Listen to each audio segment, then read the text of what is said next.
The project Sea Urge is built around an experiment of data collection, production of cultural materials called Eco-Ethnography. Eco-Ethnography works with citizen scientists, and it has been one of the most exciting parts, in my opinion, of this project. Now, Eco-Ethnography can take many forms, many shapes, and that has been one of the challenges for the doctoral students in our project. Each had in their own sub-project had to invent what Eco-Ethnography could mean for them, what citizen scientists could do for them. Just a few examples. Amber Kane, for example, who works on Nairobi, works on nurseries, tree planting communities in a national park and elsewhere. And she receives from time to time voices, audio materials, short videos in which people of the nursing tree spaces document the growth of the plants, the care for the plants.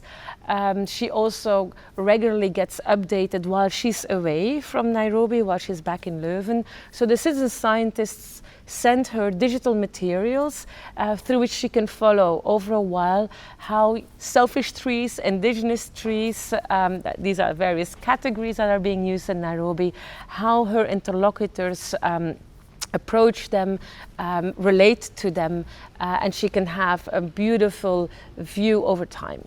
A second project by Matthias Menalid in Argentina, he has worked with citizen scientists who received from him rain gauges. So they could collect rain, and through which he could measure how much rain has fallen in which regions. An electrician received a rain gauge, an extended family with 3 brothers, but also park rangers, for example. And also for him, he received materials, data about these experiments during his fieldwork, but then also when he was back and is back in Sweden. And these data for him are not that important as such for the data because they don't really have a scientific, biological basis. He's not a biologist, he's an anthropologist, but he says these are conversation starters. Around these data, he gets stories. He hears testimonies, experiences, affects, and so on. Then the third project that I'd like to illustrate here is Tito Muindo Kakundika's project in Western Congo, northwestern Congo. He works with citizen scientists who have helped him from the beginning to identify the most important themes around climate change in the fishing villages and camps along the Congo River between Bandaka and Kinshasa. So they have, from the beginning, oriented Tito towards topics that were worth exploring according to them. So they've been part of the design of his field research. They have facilitated encounters, interviews with maybe institutions, with other people. And from time to time also, they update him regarding the traffic on the Congo River, the boats that they see passing or not passing anymore, also data, other information about the weather. So these citizen scientists are crucial in the collection of cultural materials. They are a part of collaborative ethnography. We're experimenting with them. Some PhD students have encountered more difficulties than successes with the citizen scientists, and that's all part of ethnography. Each field site and each sub-project is different, and sometimes one method can work in one field site and not in the other field site.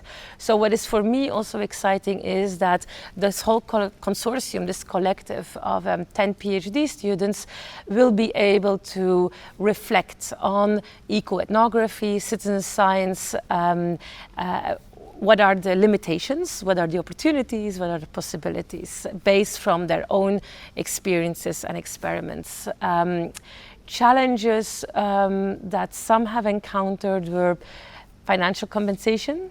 People, citizen scientists or people who want to contribute to research projects, they don't always have the means to do so. Maybe they, or they expect more money than is available.